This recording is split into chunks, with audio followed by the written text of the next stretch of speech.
Hello, আসসালামু আলাইকুম। কেমন আছেন সবাই?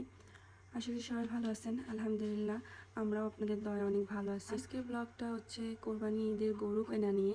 আমরা যশোর থেকে চিটাগং যাই 4 তারিখে, আর ঈদ ছিল 7 তারিখে। তো এই 2 দিন আমার জামাই আর আমার দেবর যে পরিমাণে গরু দেখেছে কি বলবো।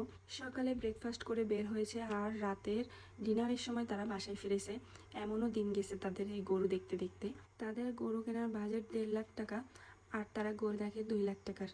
তো তাদের এই কারণে আর গরু পছন্দ হয় না, সারাদিন শুধু গরুর পিছনে ঘুরে। এই যে এখন তারা যাচ্ছে আনোয়ারার দিকে, কর্ণফুলী নদী পার হয়ে, কেননা তারা টানেল দিয়ে না যে নদী পার হয়ে গেছে। আসলে টানেল দিয়ে যেতে হলে একটু হ্যাজার্ড হয়, কেননা ওখানে বাসের মধ্যে অনেকক্ষণ বসে থাকতে হয়, প্যাসেঞ্জার্স না হলে আর বাস ছাড়ে না। এই কারণে তারা, যেটা সহজ হয়েছে আর কি, নদী পথে চলে গেছে। এখানে কোনো বসে থাকার ঝামেলা নেই, এই কারণে তারা নদী পার হয়ে গেছে।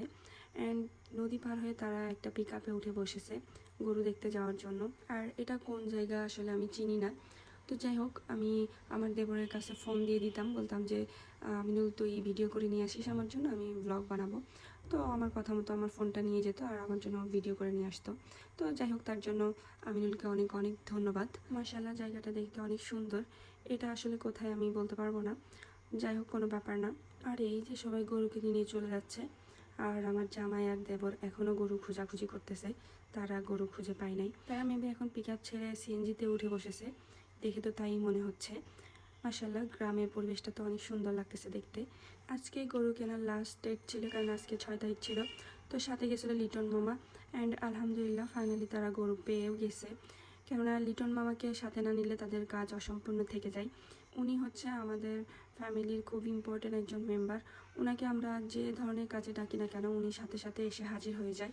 আর এইদিকে আমি, আমার শাশুড়ি, আমার শ্বশুর, আমার ননদ, আমরা তো সবাই পুরো পাগল হয়ে গেছি গরু কখন নিয়ে আসবে। রাত হয়ে গেছে, তাদের কোনো খবর নাই, আর হাতে সময়ও ছিল না। তারপরে যাই হোক, ফাইনালি তারা কল দিয়ে আমাদেরকে জানালো যে তারা গরু পেয়েছে। তো আলহামদুলিল্লাহ, এই যে আমাদের গরু। মাশাআল্লাহ, সাইল মোনা আদর দিচ্ছে গরুকে। আর এদিকে ছিল নাফিয়া, আমার বড় ভাসুরের মেয়ে। সাহিল আর ওর মধ্যে ঝগড়া লেগে গিয়েছে, কেননা সাহিল বলতেছে এটা সাহিলের গরু, ও বলতেছে যে না এটা আমাদের গরু। এই সামান্য বিষয় নিয়ে তাদের দুইজনের মধ্যে ঝগড়া লেগে গেছে। আর এই যে এইদিকে আমরা চালের গুঁড়োর রুটি বানাচ্ছিলাম, কেননা এটা চিটাগাংয়ের একটা ট্রেডিশন। ওনারা কোরবানি ঈদের আগের দিন রাতে 400-500 রুটি বানিয়ে থাকে। আমাদের সাথে ছিল এখানে আমার 2টা জাল ছিল, আর রুকসানা খালাম্মা ছিল, আম্মু ছিল, আর আমি হচ্ছে রুটি খোলাতে দিচ্ছিলাম আর কি, মানে ছেঁকার যেটা বলে আর কি ওটা। আমি যখন ভিডিও শট করব তখন আমার বড় জালকে বললাম, ভাবি আপনি একটু ছেঁকে দেন, আমি একটু ভিডিও করে নিয়ে আসি।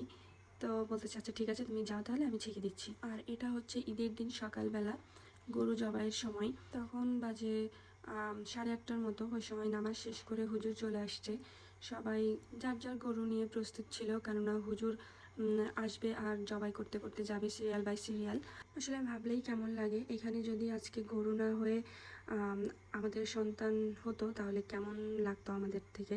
তো যাই হোক, আল্লাহ যা করে ভালোর জন্যই করে। এখন সময় হচ্ছে গরু কেটে কুটে মাংস রেডি করার পালা। অ্যান্ড এরপরে আমি আর কোনো ভিডিও ক্লিপ নিতে পারি নাই, কেননা অনেক কাজ ছিল। যাই হোক, আজ এই পর্যন্তই। আল্লাহ হাফেজ, সবাই ভালো থাকবেন, আমাদের জন্য দোয়া করবেন।